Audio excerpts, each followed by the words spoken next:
Basic समस्या किसानों की यह है कि हमारी देश की लगभग 57 से लेकर 60% जनसंख्या कृषि क्षेत्र पे आधारित है और वह जीडीपी में मात्र 15% कंट्रीब्यूट करते हैं। तो यह जो बेसिक डिफरेंस है कि 60% हमारी देश की जनसंख्या कृषि क्षेत्र में आधारित है और हमारी सकल घरेलू उत्पाद में मात्र 15% ही वो कंट्रीब्यूट करते, तो यह बेसिक प्रॉब्लम है जो कि स्वतंत्रता 1947 और उसके पहले से चली आ रही है। अब किसान उसके लिए अलग अलग तरीके से आंदोलन करते हैं। पिछले 10 साल में 2014 के बाद प्रधानमंत्री मोदी जी की योजनाओं में अगर आप ध्यान देंगे तो बहुत सारी योजनाएं इस बात को लेके चली है कि किसानों की आय को कैसे अच्छा किया जाए, बढ़ाया जाए, किस तरह से उनकी समस्याओं का निदान किया जाए। उसके कई सारे, जैसे किसान सम्मान निधि के माध्यम से, जो इंश्योरेंस है, क्रॉप इंश्योरेंस के माध्यम से और नीम कोटेड यूरिया के माध्यम से उनकी आय को, उनके खर्चों को कम करते हुए उनकी आय को बढ़ाने का काम किया है।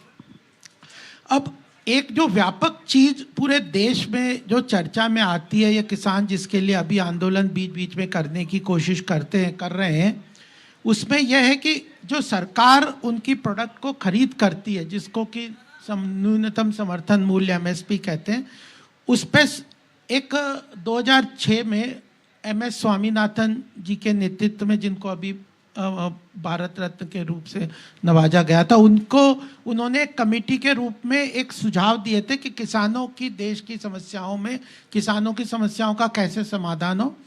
उसमें जो न्यूनतम समर्थन मूल्य के हिसाब से जो खरीद सरकार करती है, बहुत सारी चीज़ें किसानों के जो प्रोडक्ट है, वीट और मेज़, जो भी सब है, वो सरकारें खरीदती है। तो उसका मूल्य निर्धारित कैसे किया जाए, उसका एक फॉर्मूला उन्होंने दिया था। उस फॉर्मूले के हिसाब से उन्होंने कहा था जो इनपुट कॉस्ट है किसानों की, जो भी, चाहे फर्टिलाइज़र देते हैं, बीज देते हैं, पानी के लिए देते हैं, बिजली का खर्चा है, उन सब को कैलकुलेट करते हुए, उनकी लेबर है, सब चीज़ें, उनको कैलकुलेट करते हुए उसकी कॉस्ट हर प्रोडक्ट की निर्धारित की जाए और उस कॉस्ट के ऊपर कम से कम 150 गुना उनको मूल्य, सरकार उस पर मूल्य खरीदने का न्यूनतम समर्थन मूल्य अनाउंस करे। अब देश में अगर अर्थव्यवस्था चलती है तो हर चीज़ में डिमांड सप्लाई के ऊपर उसकी प्राइस डिटरमाइन होती है। किसी भी चीज़ की आप खरीदने जाते हो तो कितनी मांग है और कितनी आपूर्ति है, उसके हिसाब से उसकी प्राइस डिटरमाइन होती है। लेकिन किसानों के उसमें कॉस्ट प्लस के माध्यम से सरकार एक न्यूनतम समर्थन मूल्य अनाउंस करती है। उस पर वो कहती है कि अगर किसान का मार्केट में अगर कोई सामान नहीं बिक रहा तो सरकार उतनी मूल्य पे उसको खरीदेगी। अब उसके बाद ये जो इसमें दोनों स्टेट गवर्नमेंट और सेंट्रल गवर्नमेंट दोनों की इन्वॉल्वमेंट है।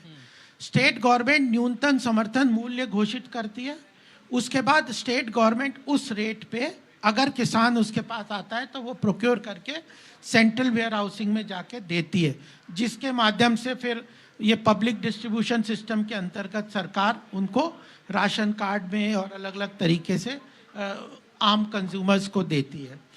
तो यह जो मूल्य जिसको मार्केट फोर्सेस से डिटरमाइन करते हैं, अब प्रोडक्शन तो कई तरीके से होती है, कई तरीके से सरकार उस काम को लेती है, लेकिन एमएसपी का जो रेट निर्धारण है वो एमएस स्वामीनाथन कमेटी के माध्यम से सरकार ने, और पिछले 10 साल में आप देखेंगे तो कई गुना बढ़ाया है हर चीज़ की।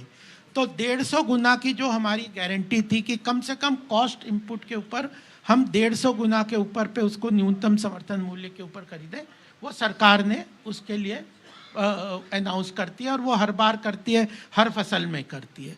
अब गारंटी की जो बात है उसमें ये कहते हैं कि हर जितना भी प्रोड्यूस है किसानों का, वो सब सरकार खरीदे, उसी मूल्य पे खरीदे। नहीं, इसमें मैं थोड़ा सा रोकना चाह रहा हूँ आपको। उन्होंने कहा कि एमएसपी को आप कानूनी गारंटी कर दीजिए। हाँ, ये नहीं कहा कि आप सारी सरकार खरीदे, ये जरूरी है, लेकिन कानूनी गारंटी हो कि हम मार्केट में भी कोई है, प्राइवेट प्लेयर भी कोई है, लेकिन वो अगर लेने आ रहा है तो वो एमएसपी से नीचे नहीं ले सकता। लेकिन एक इस बात को बार बार फैलाया जाता है कि अगर एमएसपी की कानूनी गारंटी दे दी तो फिर सारी फसल सरकार को ही खरीदनी पड़ेगी। किसान कह रहे हैं कि हमने ऐसा कब कहा कि सारी फसल सरकार ही खरीदे? बता रहा हूं, जब सरकार ने न्यूनतम समर्थन मूल्य निर्धारित किया है, उस पे सरकार कहती है कि हम खरीद लेंगे, तो किसानों के हाथ में है ना कि वो अगर उससे नीचे कोई बेचता तो उसको ना बेचे। लेकिन ये जो कहना कि प्राइवेट सेक्टर को भी सरकार इम्पोज कर दे कि आप इसी पे खरीदे, वह अपने आप में मार्केट फोर्स, इकोनॉमी में नहीं, मैं लेकिन इकोनॉमी में नहीं चल सकता। लेकिन मैं किसानों के साथ हूँ, क्योंकि मैं गौतम बुद्ध नगर में रहता हूँ, उनकी समस्या बहुत विकट है, उनकी स्थिति बहुत खराब है। सरकार उसके लिए चर्चा के लिए एक कमेटी भी बना दी है, और जो कमेटी की रिपोर्ट आएगी किसानों की मांग के आधार पे, मैं ये नहीं कह रहा कि हम नई मिनिमम गारंटी नहीं देंगे, क्योंकि मैं उसके बारे में ऑथराइज भी नहीं हूँ इस बात के लिए। जब सरकार के 3 केंद्रीय मंत्री किसानों के साथ चर्चा कर रहे हैं, तैयार है, केंद्र सरकार ने, हमारी सरकार ने एक कमेटी बना दी है जो इसके सारे विषयों के अंतर्गत जाएगा, और हम लोग किसानों की समस्या के समाधान के लिए व्यापक रूप से कैसे आगे बढ़े उसके लिए बहुत तरीके के वो कर रहे हैं। तो मुझे लगता है कि यह जो कानूनी दावपेच है, इससे ऊपर समझना चाहिए। जब सरकार न्यूनतम समर्थन मूल्य अनाउंस कर रही है तो किसानों का माल उस पे क्यों नहीं खरीदा जा रहा? कौन नहीं खरीद रहा? क्या कारण है? वो तो एग्जाम्पल देते हैं कि पूरे देश में सिर्फ 6% ऐसे किसान हैं जिनको एमएसपी मिलती है। तो अगर आप पंजाब में आप देख लीजिए, वहां पे तो इतने ज्यादा खरीद। एक्चुअली क्या हो रहा है, इस समस्या का व्यापक तरीके से इसका समाधान किसानों को भी समझ में नहीं आ रहा, ये नहीं कर रहे।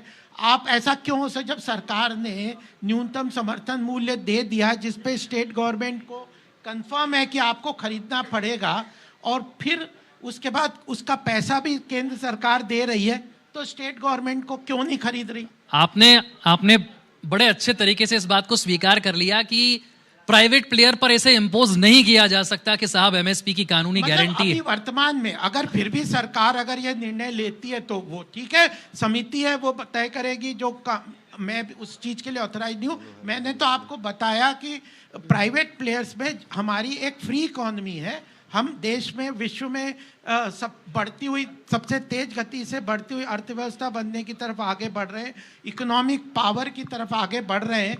तो फ्री मार्केट पॉलिसीज को भी इनकॉर्पोरेट करना, उसके अंतर्गत जो गैप्स हैं, उसके अंतर्गत समस्याएं, उनको समाधान करने के लिए हम प्रतिबद्ध हैं। फिर भी सरकार अगर ये निर्णय लेती है, हम तो किसानों के साथ खड़े हुए हैं, उनकी समस्या का समाधान हुए बगैर देश की अर्थव्यवस्था, अगर इस देश के किसान प्रगति नहीं करते, उनका आर्थिक विकास में भागीदारी सुनिश्चित नहीं करते, तो जो प्रधानमंत्री की गारंटी है कि इस देश में केवल 4 जातियां हैं, उसमें अन्नदाता भी एक महत्वपूर्ण कैटेगरी है, उनका विकास के बगैर देश आर्थिक रूप से प्रगति नहीं कर सकता। इस बात को भी मैं अच्छी तरह से जानता हूं और मानता हूं। आपने तो इस बात को स्वीकार कर लिया कि एमएसपी की कानूनी गारंटी ये प्रैक्टिकल नहीं है। नहीं, मैंने लेकिन प्राइवेट सेक्टर की बात की है। देखिए, सरकार तो कर सकती है, अभी भी कर रही है। मुझे ये सब, ये जो लीगलाइज करने की बात है, उसमें आप कह रहे हो कि मैं ये बॉटल है, मैं इसे 12 रुपए में खरीदने को तैयार हूँ, दूसरा कह रहा है मैं तो 10 में खरीदूंगा, तो आप 12 वाले को बेचोगे, क्यों 10 वाले? पर गोपाल जी, इसका एक एमआरपी है ना, किसान यही तो कह रहे हैं कि हमारा भी एमआरपी तय कर दीजिए कि इससे नीचे नहीं जाएगा। एमएसपी एमआरपी है, वो ये तो जरूरी नहीं कह सकता कि इसको 12 में ही खरीदना पड़ेगा। प्राइवेट सेक्टर को मैं तो नहीं कहूंगा कि इसको 12 में ही खरीदो। नहीं, हम लेकिन जब मार्केट में जाते हैं हर चीज की एमआरपी, और एमआरपी से नीचे हम अक्सर कोई चीज ले नहीं पाते। एमएसपी का एमआरपी पे कंपलसरी नहीं है कि आप इससे नीचे खरीद नहीं सकते, ऐसा नहीं होता। नहीं, ठीक बात है आपकी, वो मैक्सिमम रिटेल प्राइस है, मिनिमम नहीं है, मैं समझ गया उस बात को। लेकिन अब सवाल यह है कि भाई समाधान होगा कैसे? आखिरी बार 2020-21 में आंदोलन हुआ था, 378 दिन तक वो आंदोलन चला था, और जो किसान मांगे लेकर आए थे वो मनवा कर ही गए, कृषि कानून वापस करवा कर ही गए। तो अब सवाल उठ रहा है कि वो इस बार एमएसपी की कानूनी गारंटी मांगने आए हैं। तैयारी आपने देख ली है किस तरह की है, 6-6 महीने की तैयारी करके आए हैं वो। इस बार भी ऐसा लग नहीं रहा कि वो उठेंगे।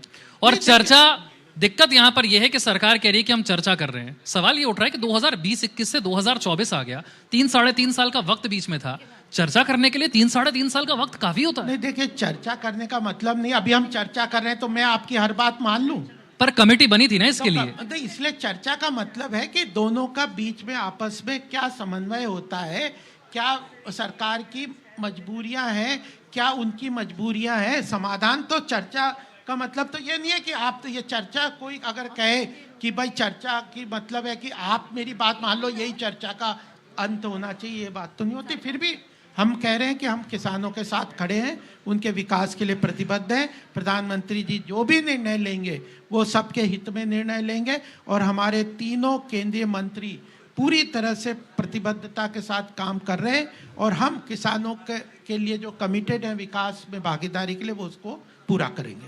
एक सवाल जो अक्सर सरकार से पूछा जाता है और बहुत बार विपक्ष आरोप लगाता है कि आंकड़े आप छुपा जाते हैं, रोजगार को लेकर खास तौर से सवाल पूछा जाता है। आज 2024 में लोकसभा चुनाव से पहले रोजगार को लेकर स्थिति क्या है? कुछ ऐसे आंकड़े जो आज हमारे दर्शकों के सामने आप प्रस्तुत कर सकें जिसके जरिए इस देश के रोजगार की एक सही तस्वीर पहुंच पाए।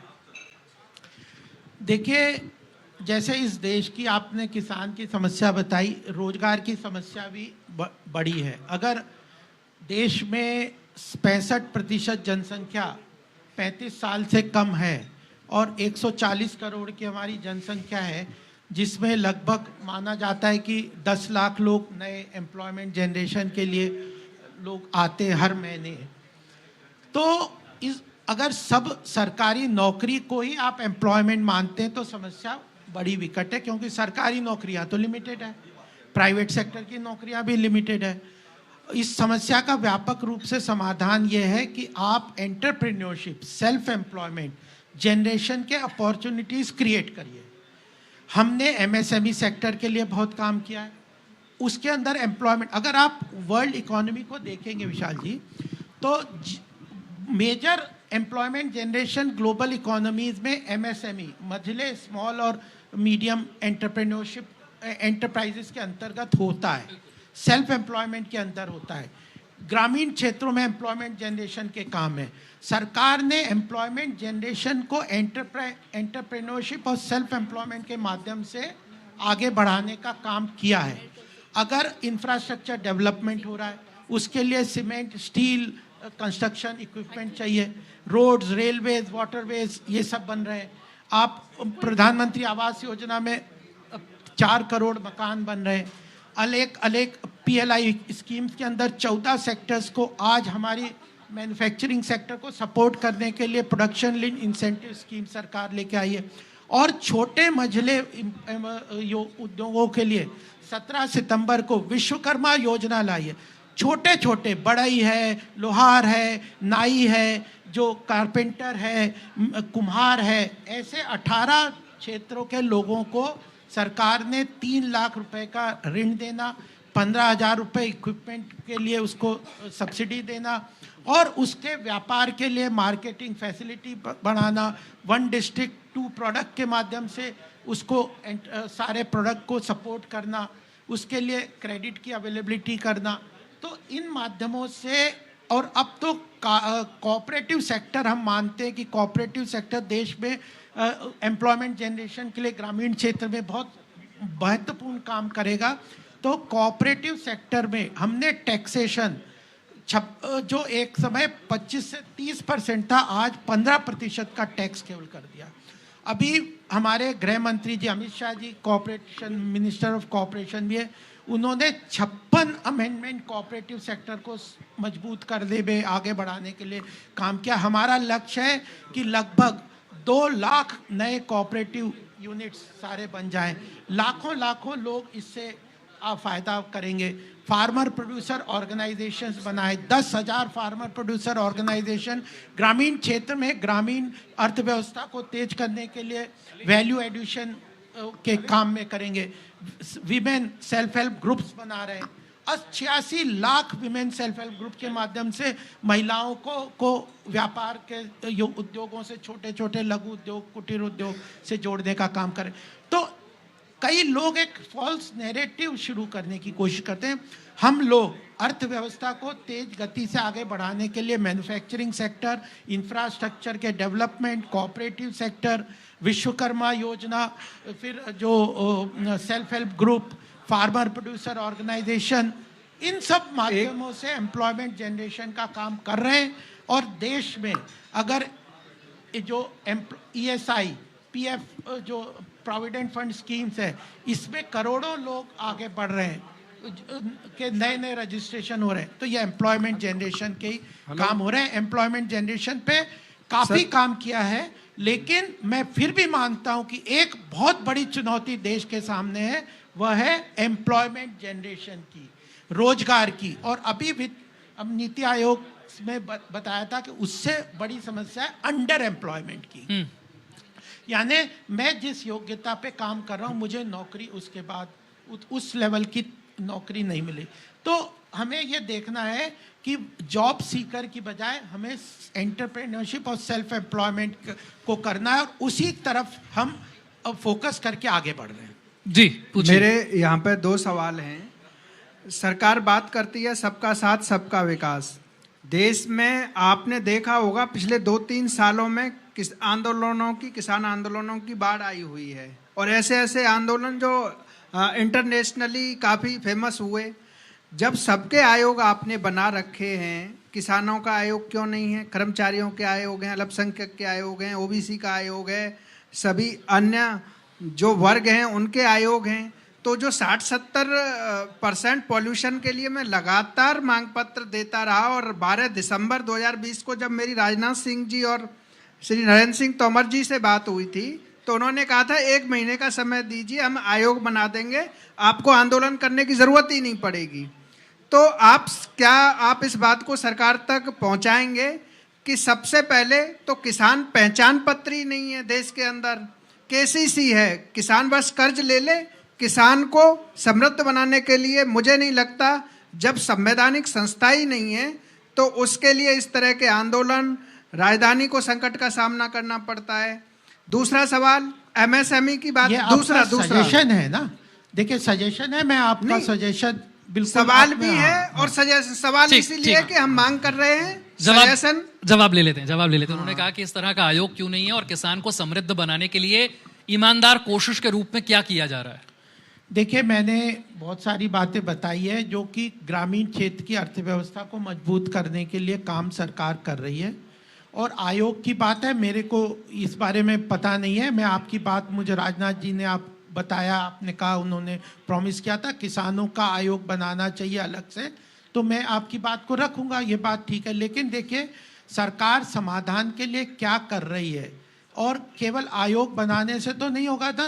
वैसे तो कई कमिटीज़ आई थी, कई कमिटीज़ ने सजेशन दिए। हमने MS स्वामीनाथन कमेटी को मैं 20 वर्ष से किसानों के साथ इंटरेक्ट कर रहा हूँ, सब कहते थे कि MS स्वामीनाथन कमेटी के जो फॉर्मूला है MSP पे, उसको लागू कर दीजिए। हमने उसको लागू कर दिया है। फिर भी और जो हमने ग्रामीण क्षेत्र के लिए काफ़ी काम किए, अब आयोग बन जाए और करेंगे तो वो सजेशन आपका आगे लेके जाएंगे। जी, आगे बढ़ रहे हैं। और महंगाई को लेकर, बेरोजगारी को लेकर अक्सर शिकायत रहती है। मुझे लगता है गोपाल जी से अच्छा कोई और हो नहीं सकता इन पर जवाब देने के लिए। जी सर। गोपाल जी, एक सवाल मेरा आपसे है, चूंकि गौतम बुद्ध नगर लोकसभा सीट से मैं भी वहाँ का वोटर हूँ, काफ़ी ज़्यादा देख पा रहे हैं कि होर्डिंग बोर्ड में आप नज़र आ रहे हैं।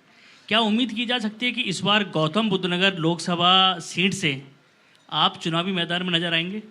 देखिए, मैं हमारे राष्ट्रीय अध्यक्ष जी और हमारे जो केंद्रीय नेतृत्व है, उनका उद्देश्य और उनका निर्देश रहता है कि अपना बूथ सबसे मजबूत।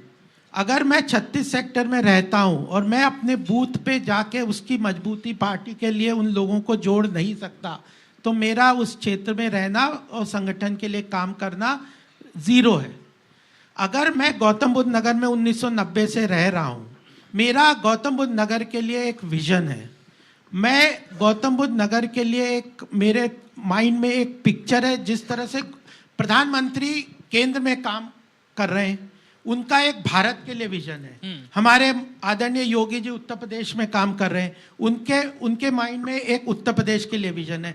वैसा ही मैं गौतम बुद्ध नगर का मेरे अंदर एक संकल्प है, विजन है, और मैं ये मान के चलता हूँ गौतम बुद्ध में नगर में असीम क्षमता है। और यह जो असीम क्षमताओं का, क्योंकि उसकी ज्योग्राफिकल लोकेशन बहुत अच्छी है, उसका इंफ्रास्ट्रक्चर बहुत अच्छा है, वहाँ पे लोग वर्ल्ड लेवल पे, मैं बहुत जगहों पे गया हूँ, लोग उत्तर प्रदेश में काफ़ी इन्वेस्टमेंट करने के लिए तैयार हैं। वहाँ की कुछ समस्याएं भी हैं, चाहे होम बायर्स की समस्या हो, चाहे किसानों की बातों को लेके हो, या RWA के एम्पावरमेंट की तीसरे जो थर्ड इंजन की समस्या है, उन समस्याओं को लेके भी मैंने व्यापक रूप से समाधान के रूप में काम किया है। और मैं ये मान के चलता हूँ कि भारत अगर विश्व गुरु के स्थान पे प्रधानमंत्री जी देखना चाहते हैं, हम सब देखना चाहते हैं, तो आर्थिक महाशक्ति बने बगैर भारत विश्व गुरु के स्थान पे नहीं हो सकता। उसके लिए आने वाले समय में उत्तर प्रदेश बहुत महत्वपूर्ण भूमिका निभाएगा। Uttar Pradesh will become the growth engine of India and Gautam Buddha Nagar will become the growth engine for Uttar Pradesh. उस तरह का विजन लेके मैं चल रहा हूं, और मुझे लगता है कि यही मेरी कर्तव्य भी है कि अगर अपने क्षेत्र में मैं लोगों से जुड़ नहीं सकता, उनकी समस्याओं को केंद्रीय स्तर पे उठा नहीं सकता, उनके साथ केंद्रीय स्तर जो सरकारी योजनाएं उनके साथ उसकी जानकारी उन तक नहीं पहुंचा सकता, सरकार की जो उपलब्धियां उनको नहीं पहुंचाता, तो मेरा उस क्षेत्र का मतलब कोई नहीं है। तो मैं गौतम बुद्ध नगर को पूरी तरह से अपनी कॉन्स्टिट्यूएंसी के माध्यम से मानता हूं और उसको पूरी तरह से नर्चर कर रहा हूं। और मेरा विजन है कि गौतम बुद्ध नगर हैदराबाद की तरह, जैसे आंध्र प्रदेश को हैदराबाद ने उन्नत प्रदेश बनाया, या बेंगलोर ने जैसे कर्नाटक को बनाया, वैसे ही गौतम बुद्ध नगर उत्तर प्रदेश की विकास गाथा को लिखेगा, और उस संकल्प को लेके मैं आगे चल रहा हूँ। मैं अमिताभ हूँ। मैं एक प्रश्न आपसे करना चाह रहा हूँ। फूड प्रोसेसिंग इंडस्ट्री जो है, किसानों की जब आप आय बढ़ाने की बात करते हैं, तो मुझे लगता है कि सरकार इसमें बहुत लैक कर रही है, इस दृष्टि से कि हमारे देश में हजारों टन सब्जियां और फल हर साल बर्बाद होते हैं। दूसरा मुद्दा ये होता है कि जब सब्जियों के बाज़ार में आने का समय होता है, तो आढ़तिये और जो होलसेलर्स हैं वो बदमाशी करके सब्जियों का दाम या अनाज का दाम इतना गिरा देते हैं कि जो मूल किसान है, जिसने 3 महीने मेहनत की है ज़मीन पर उतर करके, उसको तो बहुत थोड़ा सा हिस्सा मिलता है, और आढ़तिये जो एक दिन में खरीद के दूसरे दिन बेचने वाले होते हैं, वो 10 गुना 20 गुना उससे कमा रहे होते हैं। तो इस दिशा में सरकार कोई सही ढंग से काम क्यों नहीं कर रही है? क्या सरकार ऐसा नहीं कर सकती है कि फूड प्रोसेसिंग इंडस्ट्री में मान लीजिए मशीनें महंगी है, लेकिन पंचायत स्तर पे आप लोगों का समूह बना के उन मशीनों को सरकार स्थापित कर दे, और गांव से ही एक समूह बना करके उनको चलाने के लिए दे दे, ताकि उनका शेल्फ लाइफ बढ़ जाए। वो बाजार में दाम कम है टमाटर का, तो वो बेचे नहीं, उसको विभिन्न प्रारूप में बदल करके और रख दे, और मार्केटिंग भी गांव के लड़कों को आप सिखा सकते हैं आराम से। तो एक आर्थिक जो पूरा लेयर आप क्रिएट करेंगे, और सरकार मशीनें दे देगी, सरकार गोदाम बना दे कि आप एकदम 10 पैसे कीमत पे यहाँ पे अपने आलू को रख लो अगले 6 महीने के लिए। क्यों नहीं सरकार ऐसा करती? वो क्यों ढूंढती है कि कोई और वहां आए और इस काम को करे? रोजगार भी डेवलप होगा और किसानों को आसानी होगी, उनकी आय अपने आप बढ़ जाएगी। देखिए, आपके सॉल्यूशन जो है ना, ये आपको मुझे लगता है किसानों को ज़्यादा समझाने पड़ेंगे। हमें तो ये पता है, हमने अगर मैं अभी थोड़ा बात जरूर कहूँगा कि जब ये 3 बिल लेके आए थे, क्योंकि मैं आर्थिक विषय देखता हूँ पार्टी में, मुझे स्पष्ट चीज़ों को बोलना चाहिए। ये कई लोग होते हैं जो स्पष्ट बोलते नहीं है, कारपेट के नीचे छुपा के समझते हैं कि समस्या का समाधान हो गया, ये हो गया। ये 3 बिल जो आपने समस्या के समाधान बोले, वो तीनों के तीनों उन बिलों में अंदर समाहित थे, और यह कृषि क्षेत्र के बहुत सारे जो एक्सपर्ट थे, उन लोगों ने उन समाधान के रूप में इन बातों को रखा था। सरकार ने उन चीज़ों को लिया था, लेकिन प्रजातंत्र में आम जनता और लोगों की भावनाओं को समाहित करना भी बहुत ज़रूरी होता। अगर हम कुछ काम कर रहे हैं और जनता को उसकी पसंद नहीं है, तो उसके लिए प्रधानमंत्री जी कोई जिद नहीं करते।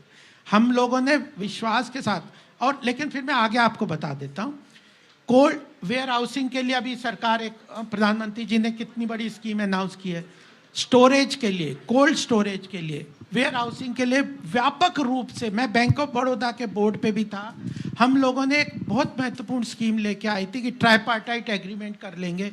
जो सिलोज में स्टोरेज होती है, किसी भी किसान के पास ज़मीन है तो उसमें एक एजेंसी वो तैयार कर ले जिसके माध्यम से वह उसको इम्प्लीमेंट करेगा, बैंक उसको फाइनेंस करेगा और वे सेंट्रल वेयर हाउसिंग कॉरपोरेशन उसके साथ खरीद की एग्रीमेंट कर देगा।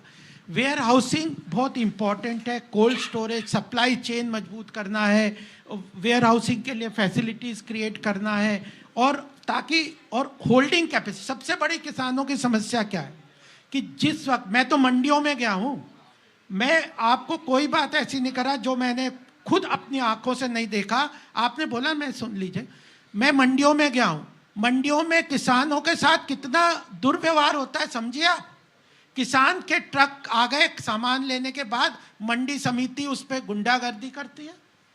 मंडी समिति करती है कि इसी दाम पे बेचना है तो बेच दो, और नहीं बेचता खड़े रखो। किसान कितनी देर खड़ा रखेगा, उसको ट्रक का भाड़ा लगता है। तो जब ये बिचौलियों की समस्या आपने बताई है ना, कंज्यूमर और किसान जो उपज करता है और कंज्यूम करता है, इस दोनों के बीच, अगर टमाटर नासिक में प्याज 2 रुपए किलो बिक रहा है और दिल्ली में 15 रुपए किसान खरीदा जा रहा है नासिक में, और दिल्ली में 15 रुपए किलो प्याज बिक रहा है, तो कहाँ जा रहा है पैसा? बिचौलियों के, आड़तियों के। स्पष्ट सुन लीजिए बात है, बाकी आपके व्यू डिफरेंट हो सकते हैं। ये बिचौलियों का जो पूरा नेटवर्क है, इसने किसानों के लिए काफ़ी समस्याएं पैदा की हैं। इसको रोकना पड़ेगा ताकि किसानों को उचित मूल्य मिले और कंज्यूमर को उचित दामों पे सामान मिले। उसके लिए वेयर हाउसिंग, सप्लाई चेन, आड़तियों के ऊपर अंकुश, एक अलग से एक इंडिपेंडेंट ट्रांसपेरेंट सिस्टम। अभी ई मंडियाँ शुरू की हैं, ई मंडी शुरू की है जिसमें भारत के ऊपर सारी रेट्स सब प्रोडक्ट के हम डाल रहे हैं। ई मंडी है, वेयर हाउसिंग के लिए इतने सारे काम कर रहे हैं, और कई तरह के विकास के काम किसानों के लिए कर रहे हैं। मिडिलमैन जरूर एक समस्या का कारण है जो कि इस स्ट्रक्चर में कंप्लीटली एनग्रॉस्ड है, और बेचारे किसान उस चीज को, कुछ लोग समझ के नहीं कर रहे, कुछ लोग उस समस्या को समझते नहीं है। ठीक है, देखिए मैं कह रहा हूं कि नहीं, आप आपके बिचौलियों विचार- का एक नया वर्ग नहीं, तैयार कर आपका रहे हैं। प्रश्न मैंने जो जवाब दे आपने दिया। गोदाम की अभी बात की ना, और नहीं, अब डिस्ट्रीब्यूशन, आप प्रश्न करेंगे तो ठीक है, नहीं तो प्रश्न आप ही कर रहा सजेशन हूं। देंगे तो ठीक है। आप, मैंने आपका मैं सजेशन प्रश्न कर रहा हूं कि हाँ। आप एक और बिचौलिया वर्ग गांव में अब तैयार करने जा रहे हैं। नहीं, हम जो नहीं कर धनाढ्य रहे। लोग जो हैं, जो ये गोदाम आप बोल रहे हैं बनाएंगे, मैं कह नहीं, रहा हूं आपकी कि इंफॉर्मेशन गलत है। सरकार जो है वो यूनिट्स हम बना बिचौलियों के को खत्म करना चाहते हैं और उसके लिए काम कर रहे हैं, प्रतिबद्ध हैं। किसानों की समस्या बहुत गहराई से समझ के पूरे विल पावर के साथ करने की जरूरत है। गोपाल जी, जीडीपी की चर्चा होती है और दुनिया के 5वें नंबर से अब दुनिया के 3रे नंबर की जीडीपी अर्थव्यवस्था तक जाने की बात होती है।